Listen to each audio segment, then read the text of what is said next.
அஸ்ஸலாமு அலைக்கும் நண்பர்களே.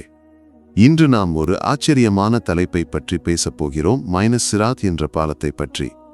நபி ஸல்லல்லாஹு அலைஹி வஸல்லம் கூறிய ஒரு ஆழமான ஹதீஸை அடிப்படையாக கொண்டு இந்த வீடியோ உருவாக்கப்பட்டுள்ளது. இந்த பாலம் ஒரு முடியை விட மெல்லியதாகவும் கத்தியை விட கூர்மையாகவும் இருக்கும். இந்த பாலம் என்ன, அதை கடப்பது எப்படி, நாம் ஒன்றாக கற்றுக்கொள்வோம். நபி ஸல்லல்லாஹு அலைஹி வஸல்லம் கூறினார்கள், இந்த பாலம் நெருப்பின் மேல் கடந்து செல்கிறது. அதன் பக்கங்களில் பெரிய கொக்கிகள் உள்ளன. அரபிகளுக்கு பரிச்சயமான சாதானின் முட்களைப் போல. ஆனால் அதன் அளவு அல்லாஹுக்கு மட்டுமே தெரியும். இந்த பாலத்தை கடக்கும்போது அந்த நாளில் தேவதூதர்கள் மட்டுமே பேசுவார்கள்.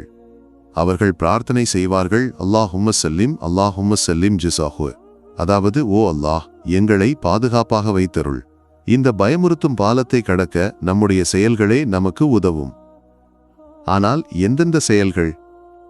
நபி ஸல்லல்லாஹு அலைஹி வஸல்லம் கூறினார்கள், நீங்கள் உங்கள் கவசங்களை பற்றி சஹாபாக்கள் கேட்டபோது, ஓ தூதரே, இங்கு எதிரிகள் உள்ளனரா என்று கேட்டார்கள்.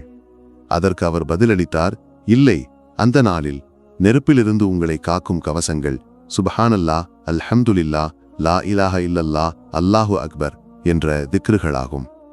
இந்த திக்ருகளை நாம் நமது அன்றாட செயல்களில் சேர்க்க வேண்டும். ஒவ்வொரு சுப்ஹானல்லாஹ் சொல்லும் போதும் அது உங்கள் ஆன்மாவுக்கு ஒரு கவசமாக மாறுகிறது. இந்த திக்ருகள் நியாய தீர்ப்பு நாளில் நம்முடன் இருந்து நம்மை காப்பாற்றும்.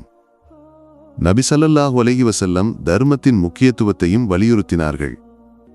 ஒரு பிரபலமான ஹதீஸில் அவர் கூறினார், நீங்களும் நெருப்புக்கும் இடையில் ஒரு தடையை ஏற்படுத்துங்கள், அது ஒரு பாதி பேரிச்சம்பழமாக இருந்தாலும்.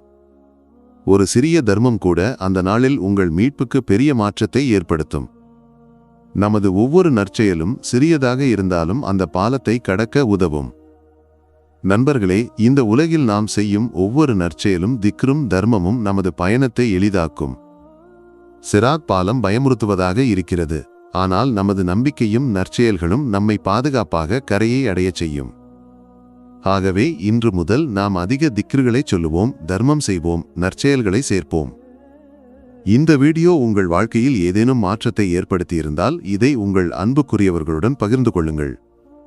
அடுத்த வீடியோவில் மீண்டும் சந்திப்போம். அஸ்ஸலாமு அலைக்கும்.